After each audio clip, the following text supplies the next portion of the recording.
texto que eu vou ler é a história de Zaqueu. Essa história, ela vai nos mostrar uma graça, um presente que é irresistível. Um homem que tinha uma história totalmente distorcida. Um homem que tinha uma história que, na verdade, quando a gente lê as Sagradas Escrituras, nós temos que ler sabendo que a Bíblia é um livro de arquétipos, de modelos. Cada personagem da Bíblia, ele está dentro de mim, ele está dentro de você. Nós temos dentro de nós um pouco de Abraão, nós temos dentro de nós um pouco de Adão, um pouco de Eva, nós temos dentro de nós um pouco de Moisés e principalmente temos também dentro de nós um pouco de Zaqueu. E Jesus, o autor principal dessa história e desse livro, ele quer assumir todos os postos, como ele assumiu na vida destes homens que eu disse para vocês. Ele quer também assumir na minha vida e na sua vida.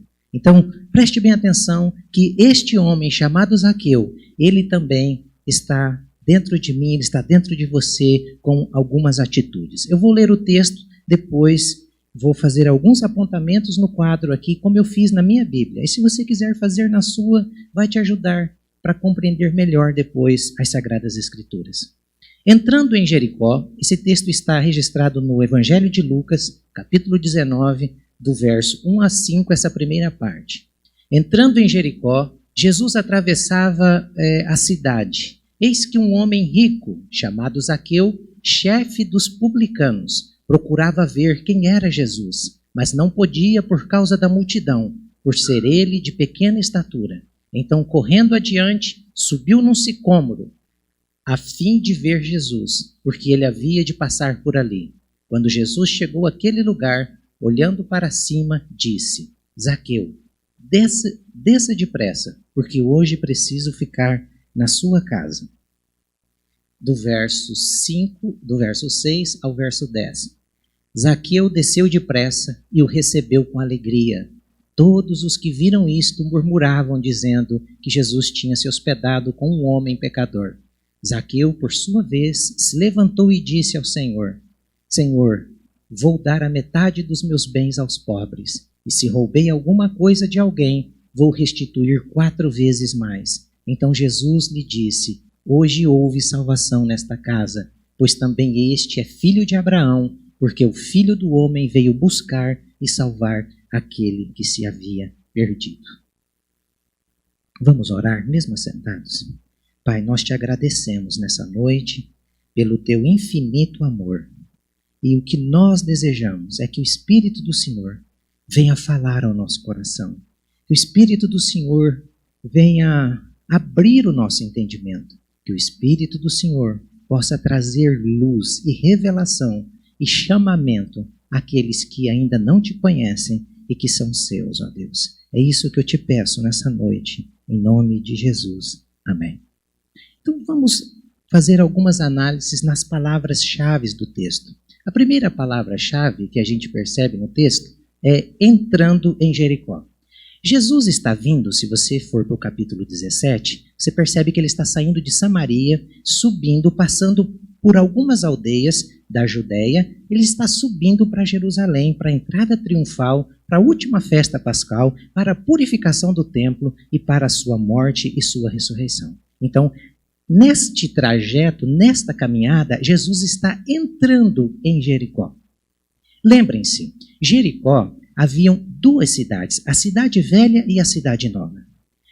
No capítulo 18, o Jesus, o nosso Senhor, nessa caminhada, ele faz uma cura na entrada de Jericó. Qual entrada? Na entrada da cidade velha. Ele cura Bartimeu, aquele cego que ficava gritando: Senhor, filho de Davi, tem misericórdia de mim. E a palavra-chave aqui é entrando em Jericó. Por quê? Provavelmente, muitos dos historiadores dizem que quando Jesus cura o cego Bartimeu, a multidão que estava lá vendo todo aquele show, todo aquele sinal miraculoso, alguns saem e chegam antes na cidade nova, na entrada de Jericó nova, e começam a falar do que Jesus havia feito. Jesus curou aquele cego, o Bartimeu, o filho de Timeu, que era muito conhecido naquela região. E aquilo desperta uma curiosidade imensa nas pessoas que estavam na cidade nova.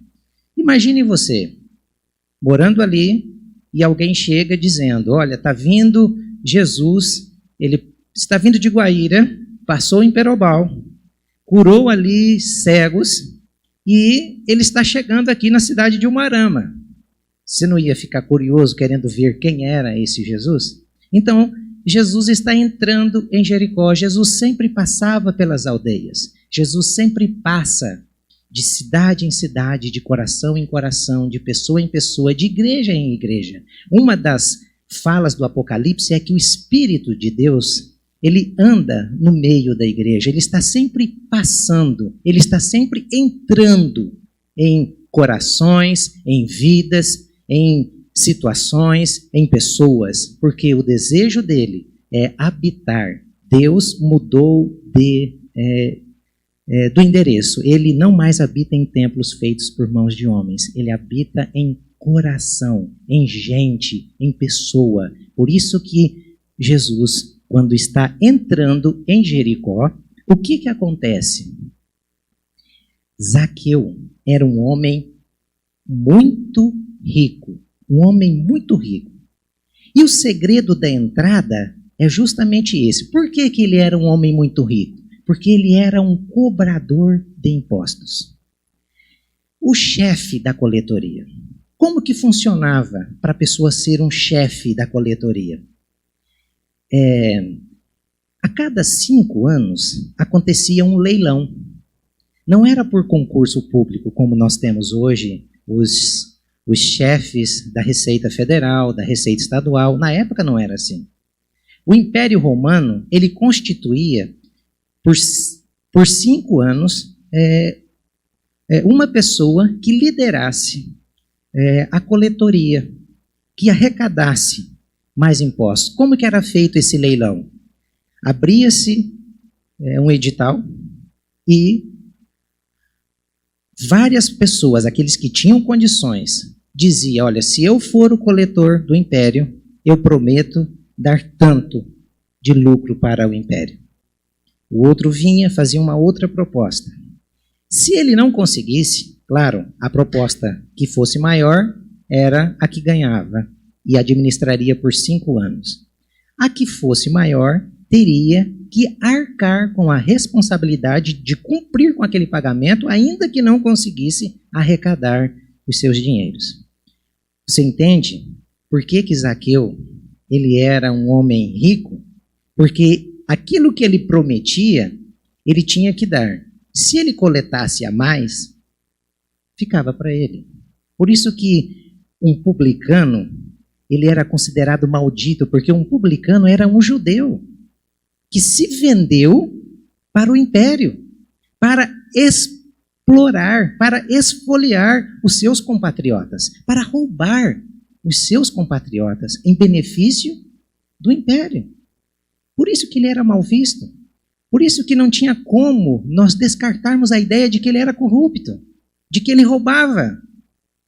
Porque ele estava ali vendido. E uma pessoa que se vende, ele está demonstrando, na verdade, aqui, que é o mesmo sentimento de Salomão que Salomão teve. Tudo o que os meus olhos viram, o meu coração se regozijou, o meu coração teve, eu consegui tudo aquilo que os meus olhos desejaram. Só que chega um momento da vida que, por mais que a gente consiga todas as coisas, vai chegar um momento da nossa vida que nós vamos sentir uma grande necessidade de conhecer alguma coisa que realmente supra o vazio que existe dentro de nós. Então aqui você percebe esse homem com uma curiosidade imensa. Ele queria ver Jesus, ele procurava ver Jesus. E por ele ser de pequena estatura, ele ouve da multidão que chega na cidade dizendo que Jesus está vindo acompanhado de uma multidão. Então, para ele ver Jesus, ele teve que fazer algumas extrapolias, algumas coisas que foram necessárias, senão ele não conseguiria. Mas a coisa mais fantástica que a gente percebe no texto é que todos nós, em algum momento da vida, vamos procurar Jesus. Vamos procurar, ainda que seja por curiosidade, como esse homem procurou por curiosidade. E a curiosidade talvez te trouxe você aqui nessa noite. Você veio curioso, tentando participar de hoje para ver, talvez, aquilo que o seu filho, aquilo que o seu parente, o seu coleguinha iria trazer de apresentação para você. Eu queria que você soubesse que mesmo você com essa curiosidade, Jesus, ele já havia marcado esse encontro com você. Você veio aqui porque Jesus queria te encontrar. Jesus queria que você viesse aqui pensando que você veio por outra coisa, mas de repente você chega aqui e você, através da sua curiosidade, você pode ter um encontro com aquilo que te tira do caos, com aquilo que te tira o vazio realmente que as coisas não conseguem preencher. Então, aí o que este homem faz? Este homem, ele sobe numa árvore, porque ele era de pequena estatura. Sicômoro era um tipo de figueira brava. Era uma árvore que tinha vários galhos, e esses galhos começavam baixo. Então isso facilitou para o Zaqueu subir. E vocês notem que a palavra-chave ali é subiu. Porque todo homem, quando ele está vivendo fora da presença de Deus, o que ele mais deseja é subir. A maior demonstração de queda começa no céu, quando um anjo chamado Lúcifer, ele quis subir acima de Deus. Ele quis colocar um trono acima do trono de Deus. Agora vocês entendem por que aquela música de Zaqueu fez tanto sucesso? Porque ela é uma música contrária às Sagradas Escrituras. É porque ela coloca o homem na posição que o homem sempre quis, mas o homem em pecado. Porque o homem quer subir. O homem deseja estar acima de tudo, ainda que ele precise pisar, que ele precise roubar, ainda que ele precise esmagar o seu semelhante. Porque o desejo dele é subir. E aquela música fez tanto sucesso que eu me lembro, na época ainda eu participava de algumas festas de rodeio, no meio da festa do rodeio cantava aquele negócio. Baile funk, estava um pancadão. De repente colocava o Zaqueu para acalmar os ânimos e as pessoas choravam. E muitas vezes a gente canta as coisas e a gente não analisa o que a gente está cantando. Então, olha só, este homem curioso, este homem com a consciência cauterizada, ele faz aquilo que todos nós, fora de Deus, queremos fazer, que é subir. E ele sobe para ver Jesus. E o que é que Jesus faz? Quando Jesus chega naquele lugar, a primeira coisa que Jesus disse é: Zaqueu, desça. Desça daí, rapaz. E ele fala 2 vezes: Zaqueu, desça.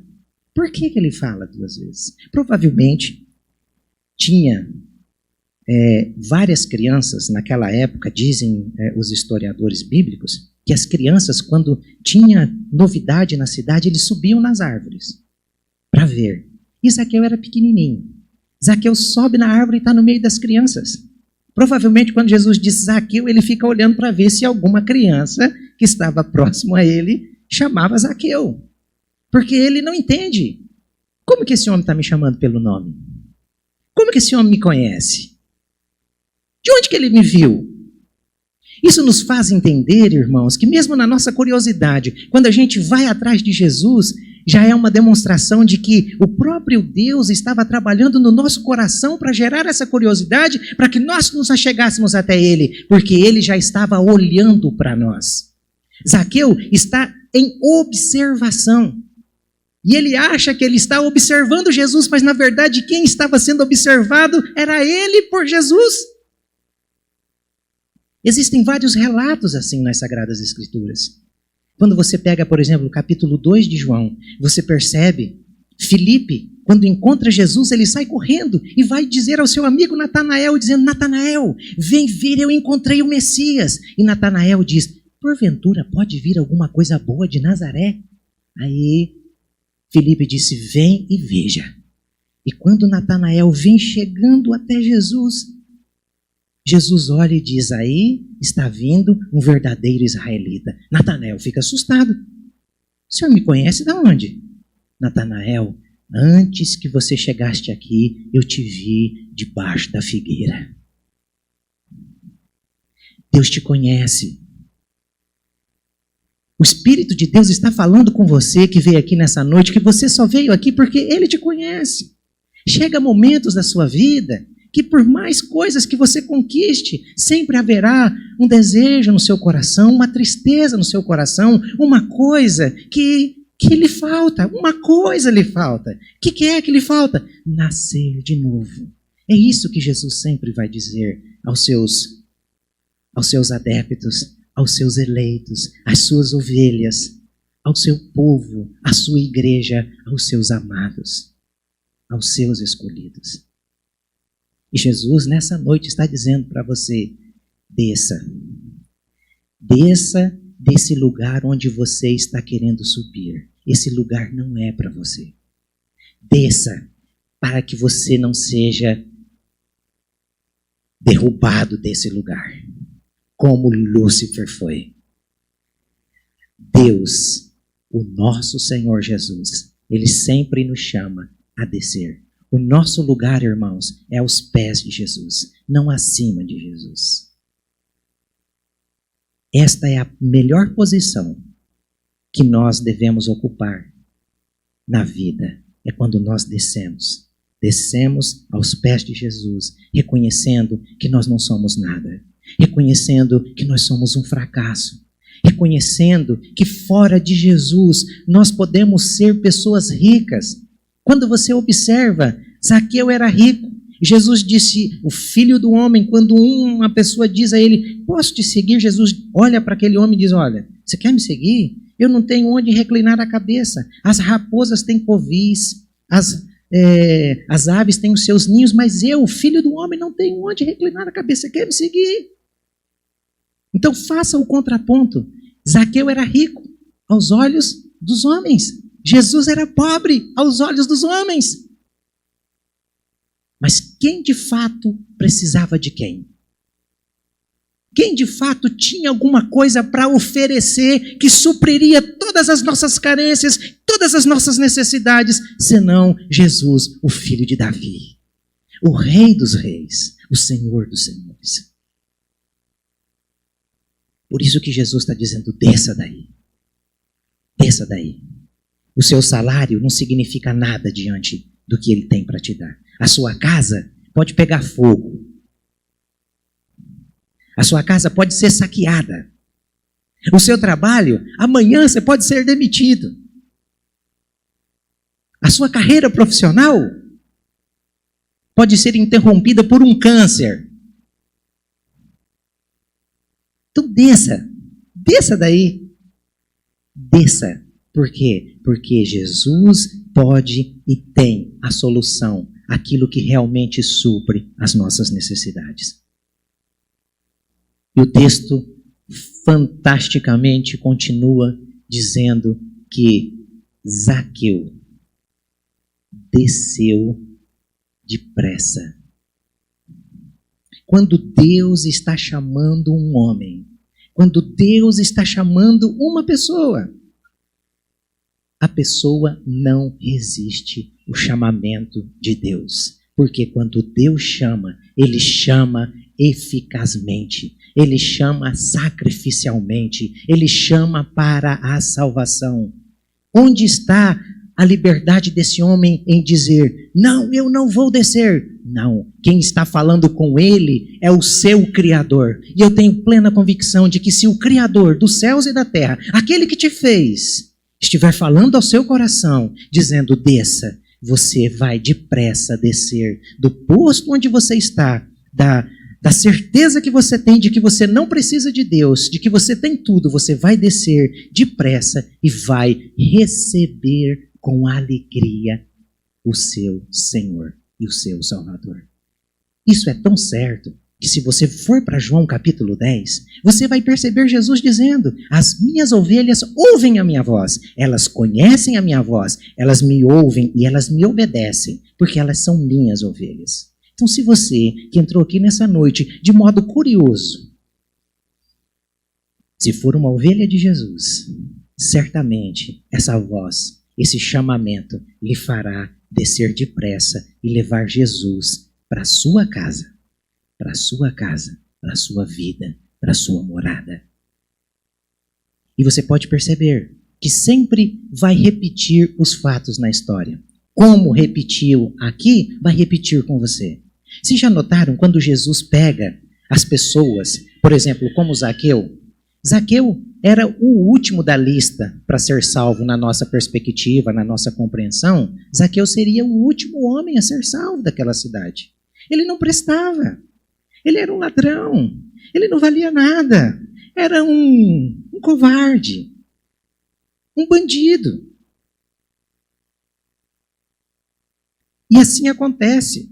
Quando você estava lá perdido, na droga talvez, no roubo talvez, na pornografia talvez, na escravidão do seu trabalho, quando você estava com a sua mente cauterizada acerca das coisas de Deus, quando você seguia o curso desse mundo, os deuses deste mundo, as pessoas não reclamavam da sua postura, do seu comportamento, da sua atitude.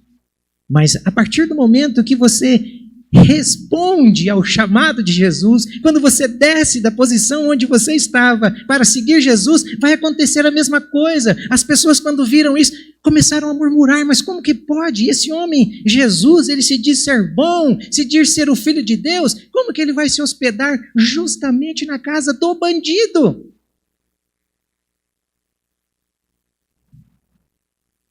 Então se prepare para isso.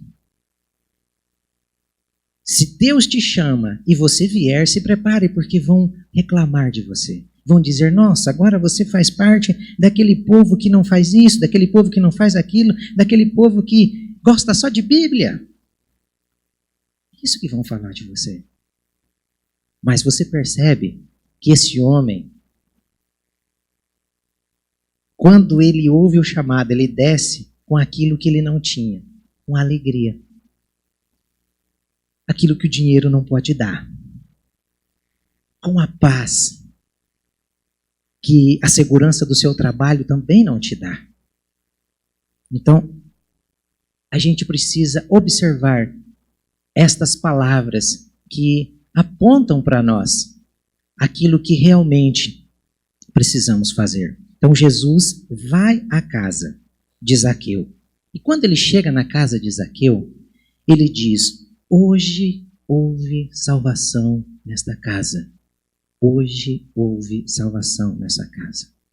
A Bíblia vai dizer que quando você ouvir a voz do Senhor, não é para você endurecer o seu coração, porque hoje é o dia aceitável do Senhor.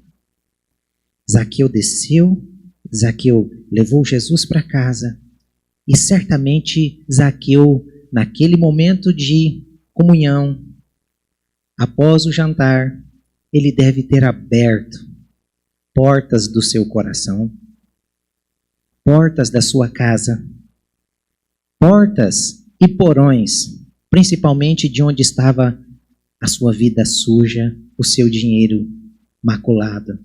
Ele foi abrindo essas portas para Jesus. Ele não só desceu depressa, levou Jesus para casa, mas ele foi sendo literalmente rasgado iluminado. Os seus becos escuros foram sendo transformados. Por que Jesus disse para ele que hoje houve salvação na casa dele? Porque Zaqueu, com esse encontro, teve algumas atitudes. Vou dar a metade dos meus bens aos pobres. Desprendimento. O cara que tinha o Deus dele como o dinheiro, porque ele era um coletor. Ele era rico. E todo rico gosta de dinheiro. Todo rico tem o dinheiro como seu Deus.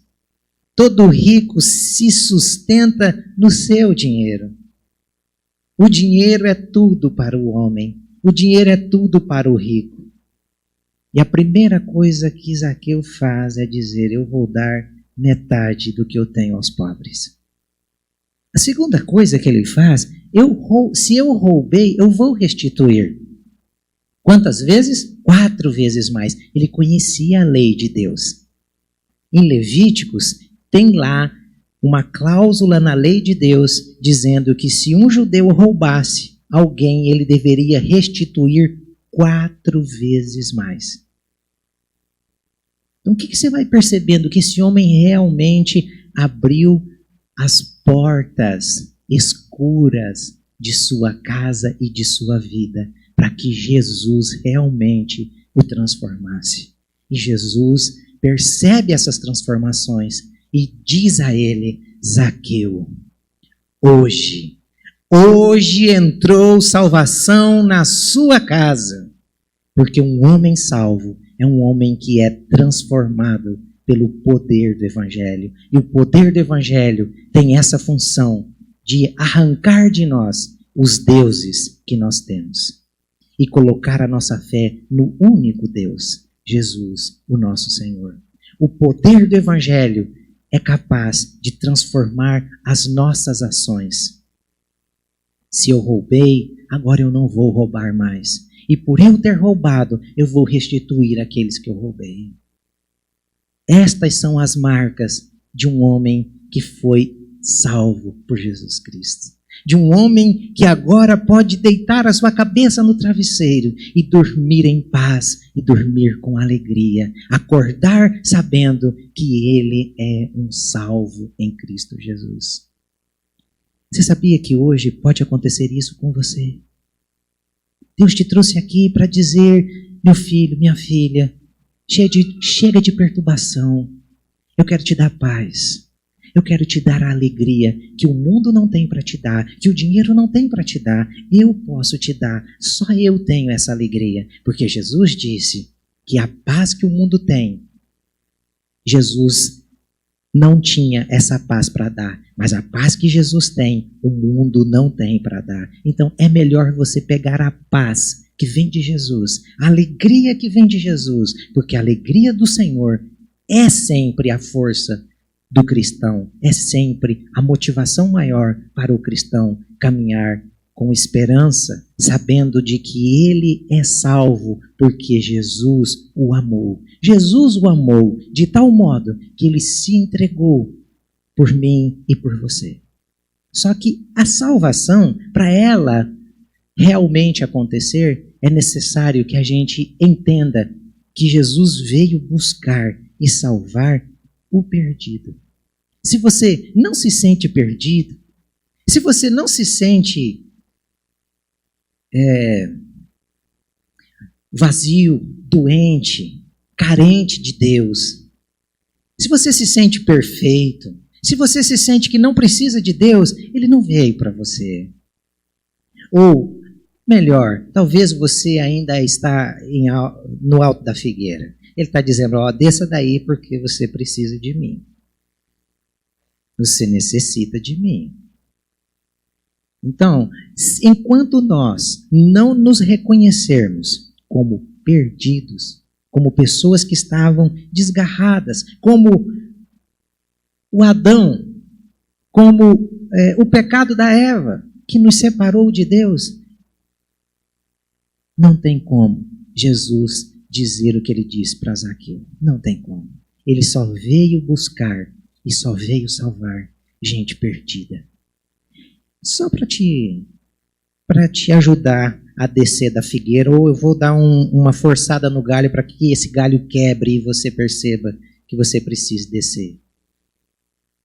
Vai nos 10 mandamentos. Você que se sente perfeito. Você que diz, eu não fumo, eu não roubo, eu não bebo, eu não mato, eu só trabalho, eu tenho uma vida correta. Vai lá nos 10 mandamentos. E compare a sua vida com os 10 mandamentos. Veja se você nunca cobiçou. Nunca cobiçou. Veja se você nunca se prostrou diante de um Deus que não seja o Senhor dos Exércitos.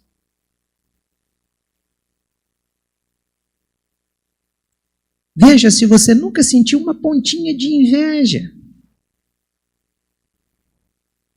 Aí eu vou dizer para você que você é perfeito.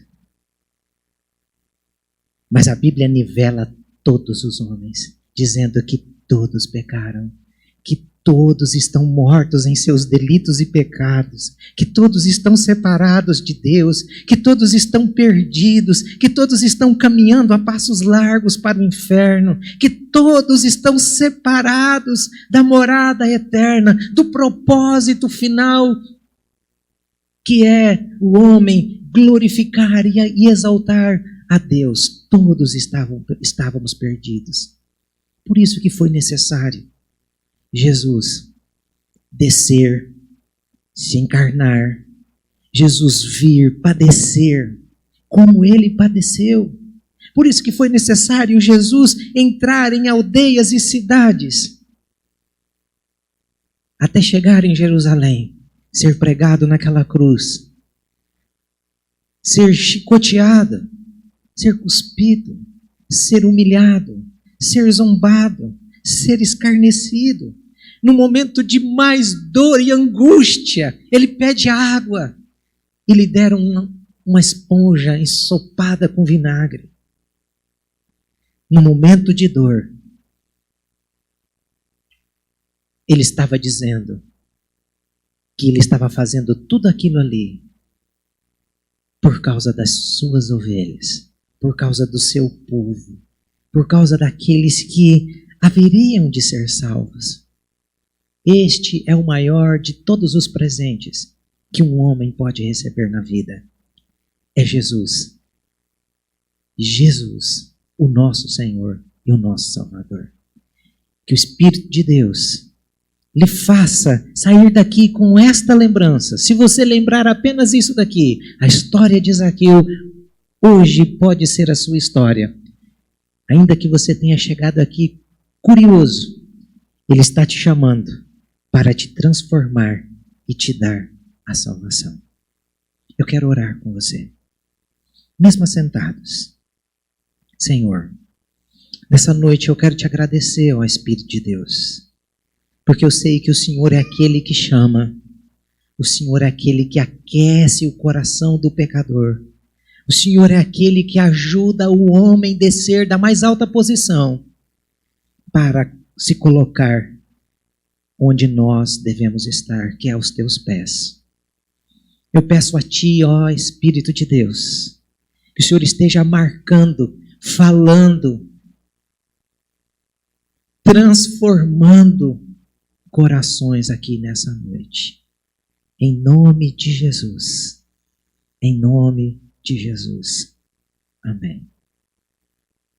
Como está faltando 20 minutos para nós acabarmos, tem 6 minutinhos de um vídeo, e eu gostaria que vocês assistissem esse vídeo, que esse vídeo vai demonstrar as marcas de uma pessoa que realmente foi salva por Jesus. Você vai perceber do que é capaz um homem quando ele é alcançado, quando ele é transformado por Jesus, quando a salvação entra na casa de um homem. Sobre os 40 mártires do gelo. Já ouviram falar deles? Ah, como eu gosto de história, ah, como eu gosto de biografia, ah, como eu me identifico com eles. E se eu estivesse lá, e se fosse comigo? Se fosse comigo quando eu estava se eu estivesse nos dias de John Hus, Quando eu entrei na casa de John Hus, na Alemanha, eu parei e eu senti muita dor no meu coração. Será que eu teria essa coragem, Senhor? Quando eu estive no local onde John Hus foi queimado, eu me ajoelhei ali em praça pública e eu disse, Senhor, me dê a fé desse homem para que eu tenha condição de honrar o Senhor como ele honrou ao Senhor. Você já ouviu falar dos 40 mártires do gelo? Nós estamos falando aqui agora de cerca de 320 depois de Cristo. O Evangelho está chegando a muitos, tem atendido a muitos, tem alcançado a muitos, salvado a muitos. Muitos da casa de César te saúdam. E muitos soldados romanos estavam crendo em Jesus Cristo. Nessa época, o imperador Licínio estava com dificuldades numa região da Turquia chamada Sevaste. E destacou uma tropa de soldados para lá e disse, vão para Sevaste e coloquem em ordem a situação toda lá. Mas como a situação era muito delicada, o governador romano em Sevaste recebeu autorização e recebeu ordem do imperador para que fossem feitos sacrifícios para as deusas e os deuses romanos. E toda a tropa tinha que participar dos sacrifícios. E os soldados cristãos disseram, não, nós não vamos fazer parte disso. Vocês ousam desonrar ao Senhor César? E eles disseram, não, nós não vamos desonrar o Senhor César. Nós estamos aqui no exército para cuidar dos interesses dele, mas nós temos um Senhor que é maior, é Jesus Cristo. E nós não vamos desonrar a Jesus Cristo. Era época de grande frio, de intenso frio. O governador disse, vou dar uma chance para vocês, se arrependam, senão vocês vão sofrer nas minhas mãos. Quanto a isso, o imperador não tem negociação. Nós não cultuaremos, nós não sacrificaremos qualquer coisa para as deusas e para os deuses. Mandaram bater nesses soldados, eles foram açoitados. Era época de intenso frio, de muito frio, de neve. Mandaram despir os soldados. Colocaram eles perto de um lago. Última chance. Ou sacrificam, ou vocês vão para o lago gelado. Lago congelante. E eles disseram, não. Nós somos de Jesus Cristo e não nos dobraremos diante de qualquer Deus. Joguem-no no lago. Joguem-no no lago. E eles foram jogados no lago. Dá para você sentir o frio? Dá para você imaginar a situação? E aqueles homens agora enfraquecidos, sangrando e congelando naquelas águas tão frias. Eles começaram a cantar. Como que uma palavra de ordem, de incentivo um para com o outro, um para com o outro. 40 soldados de Cristo. É uma honra poder honrá-lo. Nada temeremos.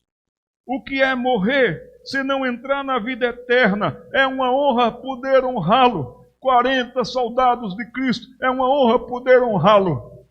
E foram gritando, incentivando um para o outro. Mas um deles não aguentou de frio. E pulou fora.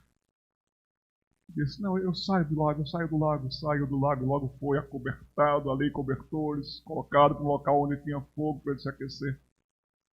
E aqueles homens continuaram. 39 soldados de Cristo. É uma honra poder honrá-lo. Nada temeremos. O que é morrer se não entrar na vida eterna?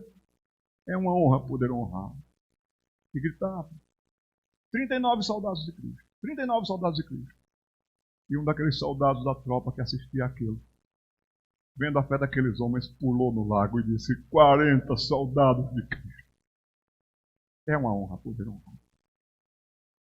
Meu irmão, minha irmã, chegará o tempo em que só você honrará a Cristo, aonde você está. Chegará o tempo em que só você será uma moça virgem, pura, casta, um rapaz virgem, puro, casto, por princípios, por honra ao seu corpo e à pessoa amada que Deus vai lhe dar. Talvez só você vai ser um negociante honesto. Talvez só você, de professor, de profissional na sua área. Um soldado de Cristo. É uma honra poder honrar.